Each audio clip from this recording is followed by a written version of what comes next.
5.49 लाख रुपए से स्टार्ट हुई है टाटा पंच मिलना जीएसटी प्राइस रिफॉर्म्स के बाद।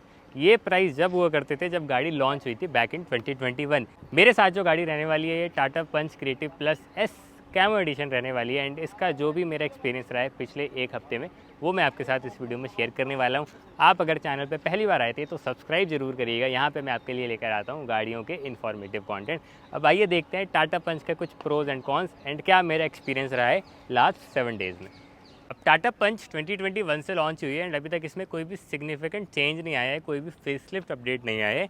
उसके बावजूद भी ये गाड़ी कहीं से भी आउटडेटेड फील नहीं होती है। इसका जो टॉल बॉय डिज़ाइन है वो अभी भी बरकरार लगता है, कहीं से भी आउटडेटेड नहीं लगता है। इसमें 187 मिलीमीटर की ग्राउंड क्लियरेंस आती है जो कि सफिशिएंट है इंडियन रोड कंडीशन के हिसाब से। और जैसे कि आपको पता है वाटर लॉगिंग अभी जो मानसून्स में हो रही है आजकल, उसमें जितनी आपकी गाड़ी की ग्राउंड क्लियरेंस ज़्यादा रहेगी उतना बेनिफिट रहता है। वहाँ पे टाटा पंच आपको काफ़ी हेल्प करने वाली है, स्पेशली अगर आप एनसीआर से हैं, दिल्ली एनसीआर से हैं, गुड़गांव में रहते हैं स्पेशली, तो जितना नीचे एग्जॉस्ट टेल पाइप रहेगा उतना ज़्यादा पानी आने जाने के चांसेस उसमें रहते हैं। ये तो एक पॉइंट मैं आपको बता रहा था जनरल।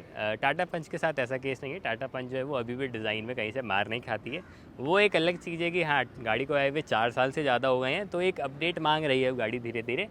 वो आप बताना नीचे कमेंट करके, जितने भी पंच ओनर हैं एंड जितने भी फ्यूचर ओनर बनने वाले हैं वो क्या सोचते हैं इस बारे में। डिज़ाइन वाइज अंडरस्टेटेड है।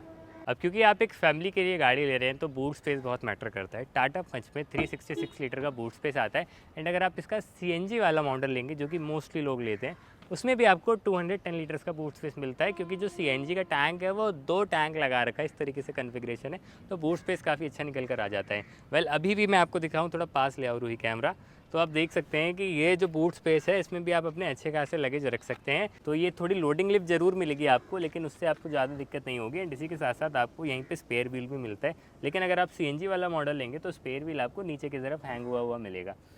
इसमें जो है वो 366 लीटर का बूट स्पेस मिलता है एंड इसके अलावा जो है वो हुक्स वगैरह, पॉइंट्स वगैरह सारी चीज़ें दे रखे हैं एंड एक बूट लाइट भी दे रखी है कन्वीनियंट के फीचर के हिसाब से।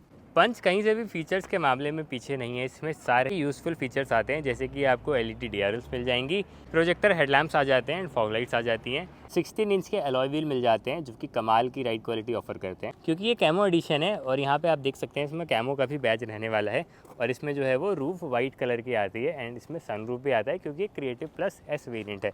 इस कलर के साथ पंच काफ़ी स्टैंड आउट करती है। आप अगर फ्रीक्वेंटली ट्रैवल करते हैं अपने पेरेंट्स एंड फैमिली के साथ और आपके घर में आपके ग्रैंड पेरेंट्स भी हैं तो गाड़ी में अंदर जाना और बाहर आना काफ़ी आसान है। क्योंकि इसके जो डोर्स हैं 90 डिग्री ओपन होते हैं, बोथ फ्रंट एंड रेयर। और एक बार मैं आपको बैठ के भी दिखा देता हूँ। मेरी हाइट 5 फीट 10 इंचेस है एंड आगे वाली जो सीट है वो मेरे हाइट के अकॉर्डिंग एडजस्ट है। एंड उसके बावजूद भी मेरी हाइट से भी अगर किसी की ज़्यादा हाइट है, लाइक एग्जांपल अगर किसी की 6 फीट हाइट है, उसको भी काफ़ी आसानी होगी बैठने में, कोई दिक्कत नहीं होगी। आप देख सकते हैं इनफ लेग रूम है, इनफ मेरे पास आपका जो है वो हेड रूम रहने वाला है। अगर आपकी 6 फीट भी हाइट है तो भी आपको कोई दिक्कत नहीं होगी। अंडर थाई सपोर्ट भी लैक नहीं कर रहा है। इसके साथ साथ प्रैक्टिकलिटी के लिए पीछे आपको मैगजीन होल्डर मिल जाएगा, एसी वेंट मिल जाएगा, यूएसबी टाइप ए पोर्ट मिल जाएगा, बीच में भी आपको जो है वो आर्मरेस्ट मिल जाएगा। एंड ये सारे फीचर्स इसको एक प्रैक्टिकल गाड़ी बनाते हैं। जो सीट है ये पूरी स्प्लिट होगी, 60-40 में नहीं होती है। इसके अलावा हैंडल्स वगैरह जो है वो सारी चीज़ें दे रखी हैं। जल्दी से आपको एक बार कैबिन एक्सपीरियंस बता देता हूँ अपना। तो देखिए फीचर्स जो है वो टाटा पंच में आपको सारे ही मिल जाएंगे जो मॉडर्न फीचर्स हैं, जैसे कि पुश स्टार्ट स्टॉप बटन मिल जाता है, क्रूज़ कंट्रोल मिल जाता है, ये 10.25 इंच की टच स्क्रीन मिल जाती है, ये एचडी स्क्रीन है, इसमें कमाल का साउंड सिस्टम आता है। एंड क्योंकि ये एचडी स्क्रीन है तो कैमरा भी जो है वो काफ़ी क्रिस्प एंड क्लियर दिखेगा। एक बार मैं आपको रिवर्स कैमरा दिखा देता हूँ तो ये आप चेक कर सकते हैं कि रिवर्स कैमरा कितना क्लियर रहने वाला है। और 360 डिग्री कैमरा इसमें नहीं आता है। अगर आप ईवी लेंगे तो वहाँ पे आपको 360 डिग्री कैमरा भी मिल जाएगा। इसके अलावा इसमें वायरलेस चार्जर आता है, यहाँ पे आपको आर्मरेस्ट मिल जाएगा। एंड अगर आप यहाँ पे देखेंगे फुटवेल एरिया में तो प्रॉपर डेड पेडल मिल जाएगा। मैंने अभी ये बूट्स पहने हुए हैं, इसके बावजूद भी आप देख सकते हो कि काफ़ी स्पेस है क्लच और डेड पेडल में, बहुत चिपका हुआ नहीं है। जब चिपका हुआ रहता है तो आपका जो है वो पैर फंसता है बार बार। ये यूजुअली मैंने और बड़ी गाड़ियों में देखा है। तो अगर आप क्लच दबाएंगे तो क्लच ही दबेगा, डेड पेडल बीच में फंसता नहीं है। इसकी बात ड्राइविंग करते हुए भी करेंगे। वेल बाकी यहाँ पे आप देखेंगे तो फॉग लाइट्स के लिए बटन है, एक इको मोड आता है गाड़ी में, स्पोर्ट्स मोड नहीं है, नॉर्मल मोड में ही स्टार्ट होती है। आप चाहें तो इको मोड लगा सकते हैं। एक चीज़ और अच्छी हो जाती है अगर ये ऑटो डिमिंग IRVM मिल जाता तो। Driver door is open, please check. तो देखिए टाटा पंच अगर आप ले रहे हैं तो आपकी रनिंग, सबसे पहले तो ये बता देता हूँ मैं आपको कि अगर ज़्यादा है तो CNG खरीदिएगा। और अगर आपकी रनिंग 1000-1200 किलोमीटर ही है महीने की, फिर पेट्रोल लेना जो है वो आपके लिए सेंस बनता है, कॉज उस हिसाब से फिर आप जो है वो कवर करेंगे चीज़ों को। कॉज एफिशिएंसी जो है वो पेट्रोल में आपको लोकल सिटी में अगर आपकी ड्राइविंग ज़्यादा है तो 12-13 के MPL के आसपास ही मिलेगी। बहुत ही ज़्यादा कंजेशन है, वर्स्ट केस सिनेरियो में 4-5 पैसेंजर बैठे हुए हैं, AC तो चलाते ही हैं आप 100% टाइम, तब आपको जो है वो ये 10-11 दे देगी। अगर आप ओपन स्ट्रेच पे चलाते हैं, जैसे अभी आज संडे है और मैं घर से निकला था और फिर एक दिन मतलब एक रात पहले मैं करोल बाग से भी आया था, वो भी मैंने बताया था। क्या कर रहे हैं यार ये,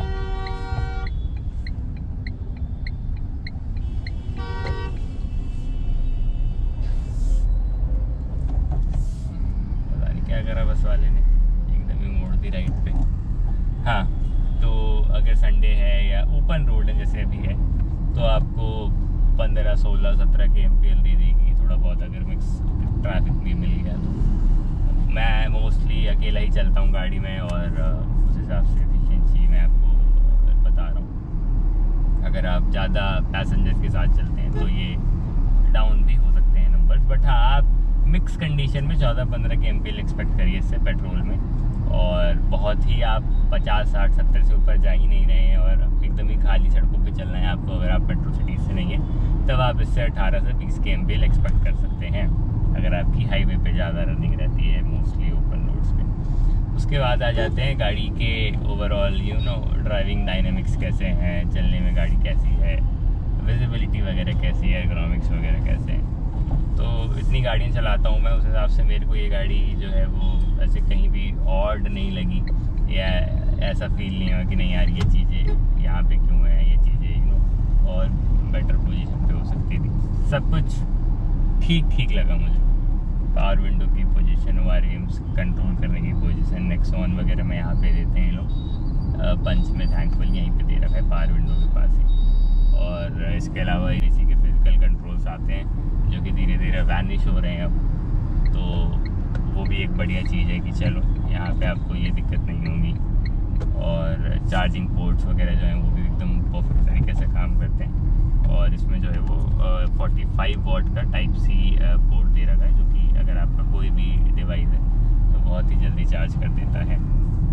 वायरलेस चार्जर आता है गाड़ी में। मैं वायरलेस चार्जर का फ़ैन नहीं हूँ, उसके 2 रीज़न, एक तो वो बैटरी डैमेज कर देता है नेसेसरीली हीट होकर फ़ोन की, और फ़ोन को हीट करके, और दूसरा मेरे को पता नहीं क्यों Day 1 से उसकी आदत नहीं लगी है, या कुछ भी कह लिया, या मैं अपने फ़ोन से प्यार करता हूँ, और मेहनत की कमाई से ख़रीदा हुआ है तो मैं वायरलेस चार्जर पे ज़्यादा चार्ज नहीं करता हूँ, और मेरी वो टिपिकल केबल लगाने की आदत है, बिकॉज इससे फास्ट चार्ज होता है और सही रहता है आपका फ़ोन। बाकी आपके ऊपर है, थोड़े बहुत टाइम के लिए आपको करना है, आप कर सकते हैं, इट डिपेंड्स कि कैसा किसका यूज़ केस है। बाकी कप होल्डर वगैरह हैं अपनी सही पोजीशन पे, आपके ड्रिंक्स वगैरह जो है वो सही रहेंगे। बॉटल भी आप जो है वो रख सकते हैं, जैसे 1 लीटर की बॉटल है फुल साइज़ की है, मैंने डोर्स में रख रखी है। एंड इसके बाद भी काफ़ी जगह है मेरे पास डोर्स में और भी सामान रखने के लिए। और व्यूइंग एंगल की बात करें तो मिरर से, IRVM से सब कुछ बढ़िया दिखता है। बॉनेट विजिबल है आपको, मेरी हाइट 5'10" है, उसके बाद भी जो है वो सबसे सीट नीचे कर दूंगा मैं तो भी मेरे को जो है वो सब कुछ विजिबल हो रखा है। अभी तो मैंने मिड पोजीशन पे सेट कर रखी है, तो भी कोई दिक्कत नहीं है। स्पेशली अगर आपकी फैमिली में लेडीज़ हैं, या खुद एक लेडीज़ हैं, गर्ल्स लेना चाह रही हैं गाड़ियाँ, उनके हिसाब से भी अगर देखें तो बढ़िया है। आपको ऐसे करके नहीं बैठना पड़ेगा, या ऐसे करके नहीं देखना पड़ेगा। तो हाइट एडजस्टेबल सीट आती है, आप अपर आई थिंक मिड ट्रिम से ही आने लगती है। वो एक बार मैं क्रॉस चेक करके लिख दूँगा कौन से ट्रिम से मिल जाएगी आपको हाइट एडजस्टेबल सीट। जिनकी हाइट कम है वो कंसिडर करें, सारी बात ये। और सबसे बढ़िया ये जो है ये स्क्रीन काम करती है फ्लॉलेसली, 10.25 इंच की, जिसमें car play, Android auto wirelessly चलता है, और बहुत ही कमाल का जो है वो ऑडियो सिस्टम मिलता है आपको गाड़ी में। तो मतलब इन चीज़ों में ना टाटा ने एकदम ही ऐसे गेम अप कर रखा है। बस दिक्कत कहाँ आ रही है वो भी बताता हूँ मैं आपको, पहले मैं ये रैप कर लूँ। मैं ये कैमो एडिशन चला रहा हूँ, ये इनफैक्ट बीच वाले और लोअर ट्रिम्स में भी dual tone sort of interior देते हैं। कैमो एडिशन में कम्प्लीटली ब्लैक है सब कुछ, तो अगर आपको शायद ये पसंद ना आए, अगर कम्प्लीटली कम्प्लीटली ब्लैक है, तो आप फिर कोई नॉर्मल पेट्रोल मॉडल लिएगा, मतलब ये कैमो एडिशन ना लेकर उसमें डुअल टोन इंटीरियर आता है। और कहीं भी कोई सॉफ्ट टच या कोई ऐसा सॉफ्ट मटेरियल नहीं है, हर जगह हार्ड प्लास्टिक है और ठीक ठाक क्वालिटी का प्लास्टिक है। बस एक चीज़ है कि रैटलिंग नॉइज़ आ रही है गाड़ी में से, जो कि नहीं आनी चाहिए 4500 किलोमीटर चली हुई गाड़ी है। अब यहाँ पे ये हो सकता है कि ये टेस्ट कार्स होती हैं, मल्टीपल हाथों में चलती हैं और अलग अलग जो है वो लोग अलग अलग सबका तरीका होता है गाड़ी चलाने का। तो स्पेशली राइट डोर से थोड़ी सी मेरे को ऐसा लगी कि यहाँ अननेसेसरीली आवाज़ें आ रही हैं। लोग कितने बेवकूफ़ हैं, ग्रीन लाइट हो रखी है उसके बाद भी नहीं रुकते। मेरी ग्रीन है, मतलब ये घुसे जा रहे हैं सारे टू व्हीलर वाले, फिर लग जाएगी किसी को, फिर वो ये रोड रेज रखा हुआ है उसके बाद। हाँ, क्योंकि मैं दिल्ली में रहता हूँ और ये महरौली बदरपुर रोड है, जो यहाँ से गुजरते हैं फ्रीक्वेंटली है, जो यहाँ के आसपास के उनको पता होगा। और इस पर मेट्रो का कंस्ट्रक्शन चल रहा है, तो रोड बहुत ही ख़राब है। मतलब दिल्ली में सबसे ज़्यादा जो ख़राब रोड होंगे पूरी दिल्ली में, उनमें से एक ये रोड भी है। बाकी जगह भी होंगे बट ये भी है, ऐसे कह सकते हैं। तो सस्पेंशन टेस्ट इस रोड पे बहुत अच्छी तरीके से हो जाता है किसी भी गाड़ी का। तो सस्पेंशन बहुत अच्छा लगा मेरे को, मैं इम्प्रेस्ड हूँ उसकी राइड क्वालिटी से। काफ़ी कंफर्टेबल गाड़ी है ये, अगर आप इस लिहाज से देखें कि हाँ आपको फैमिली को लेकर चलना है और आप चाहते हैं कि आपकी गाड़ी कंफर्टेबल रहे, तो सस्पेंशन बहुत अच्छा है। 16 इंच के रिम कह रहा हूँ, व्हील्स हैं इसमें, और बढ़िया एक डिसेंट टायर लगा रखा है इन लोगों ने, तो उस हिसाब से राइड क्वालिटी बढ़िया है। हैंडलिंग भी देखिए, अब इन गाड़ियों में हैंडलिंग परफॉर्मेंस बहुत ज़्यादा एग्जैजरेट नहीं कर सकते आप। बढ़िया लगी मेरे को, क्या बोलूँ मैं, मतलब बढ़िया है गाड़ी। मोड़ो तो अच्छे तरीके से मुड़ जाती है, कॉन्फिडेंस देती है, और बहुत ज़्यादा बॉडी रोल फील नहीं होता है।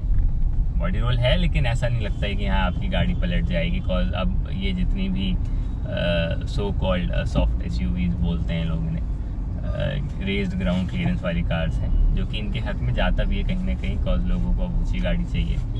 तो बॉडी रोल थोड़ा रहता है इनमें एज़ कम्पेयर टू हैचबैक और सेडान, लेकिन ऐसा नहीं है कि आपको परेशान कर देगा या उठा के एकदम ही दूसरी वाली सीट पर ले आएगा। अब ये चीज़ें मैं इसलिए बता रहा हूँ कि लोग पूछते हैं हो बस ख़राब हो गई, अब गंदा जाम लगेगा, तो लोगों को जानना होता है। अब बात करते हैं NVH इंजन नॉइज़ वगैरह जो है वो कैबिन में कैसी आती है। अभी म्यूज़िक सिस्टम बंद है और 2000 RPM के आसपास आवाज़ आने लगती है इंजन की कैबिन में। क्या कर रहा है यार, कोई भी कहीं भी चलाने लगता है, मतलब कोई एकदम ही ड्राइविंग सेंस नहीं है, कोई इंडिकेटर नहीं देना है, कोई कुछ नहीं देना। तो 2000 RPM के बाद इंजन की आवाज़ आने लगती है। और वैसे भी अगर आप 50, 60, 70 पे भी क्रूज़ कर रहे हैं, गाना नहीं चल रहा है, ये ऑडियो नहीं चला रखा है आपने, तो भी कैबिन में इंजन की आवाज़ आती है। तो NVH थोड़े और बेटर कंट्रोल हो सकते थे। और बीइंग अ 3 सिलेंडर इंजन, इसका कैरेक्टर 3 सिलेंडर इंजन वाला ही है, तो मैं इस चीज़ से सरप्राइज़ नहीं हुआ। कॉज मैं ऑलरेडी नेक्सॉन ओन करता हूँ, तो मुझे पता था कि 3 सिलेंडर में क्या होता है, एंड इसमें भी कुछ वैसा ही सा है। लेकिन अगर आपकी ये फर्स्ट टाइम, मतलब आपकी ये फर्स्ट कार होने वाली है और आपको मतलब बहुत ज़्यादा ये चीज़ें मैटर नहीं करती हैं, जो कि आई एम श्योर काफ़ी लोगों को नहीं करती हैं, तब आपके लिए ये कोई दिक्कत की बात नहीं है, आप इनके साथ टैकल कर सकते हैं। और स्टीयरिंग लाइट है, आपको सिटी में ट्रैफिक जाम में ऐसे डेली कम्यूट के यूज़ करने में आपको थकाएगा नहीं। एफर्टलेस स्टीयरिंग व्हील है इसका, चलाना इसको, मतलब specially if you are girl और वुमेन, उनके लिए और बेहतर है ये। स्पेशियस है, जिस साइज़ की गाड़ी है उस हिसाब से बहुत अच्छा स्पेस है गाड़ी में। फुल साइज़ 5 एडल्ट तो नहीं, बट 4 एडल्ट, एक बच्चा आराम से बैठ जाता है गाड़ी में। और जब आप इतना लोड लेकर चलते हैं तो थोड़ा आपको जो है वो अंडर पावर्ड लगेगी गाड़ी। 2 मोड आते हैं सिटी को, बहुत ज़्यादा ड्रास्टिक चेंज नहीं है। इको में जो है वो आप अकेले चल रहे हैं, इको में डाल के चलते रहिए, मस्त चाहिए, एक आध के MPL ज़्यादा मिल जाए आपको शायद। सिटी मोड जो है वो इसका नॉर्मल मोड है, उसी में ये स्टार्ट होती है एंड उसी में रहती है defaultly. And I think that's it. और कुछ अगर मैं बोल रहा हूँ तो आप पूछ लीजिएगा। 2024 की सबसे ज़्यादा बिकने वाली गाड़ी है ये टाटा पंच फाइनेंशियल ईयर 2024-2025 में। 2,04,000 समथिंग यूनिट बिके थे। एंड अच्छी बात क्या है कि ये पेट्रोल, CNG, मैनुअल, AMT सारे ऑप्शंस में मिलती है। तो उससे क्या होता है कि बढ़िया रहता है, लोगों के पास ऑप्शन ज़्यादा रहते हैं। और अभी टाटा मोटर्स का जो पोर्टफोलियो है वो काफ़ी बढ़ चुका है, आपको सारे ही ऑप्शंस मिलते हैं। एक डीजल छोड़ के सब कुछ मिल जाएगा आपको इसमें। और अगर वो भी चाहिए तो एल्ट्रॉज है अपने पास, जिसकी बहुत ही ज़्यादा रनिंग है और छोटी डीजल गाड़ी लेनी है तो वो एल्ट्रॉज नेक्सॉन की तरफ जा सकते हैं। चलिए ज़्यादा लंबा नहीं करूँगा मैं इसको, अगर कुछ बोल रहा हूँ तो पूछ लीजिएगा। और मिलते हैं आपसे किसी और गाड़ी के बढ़िया से वीडियो में। Thank you so much.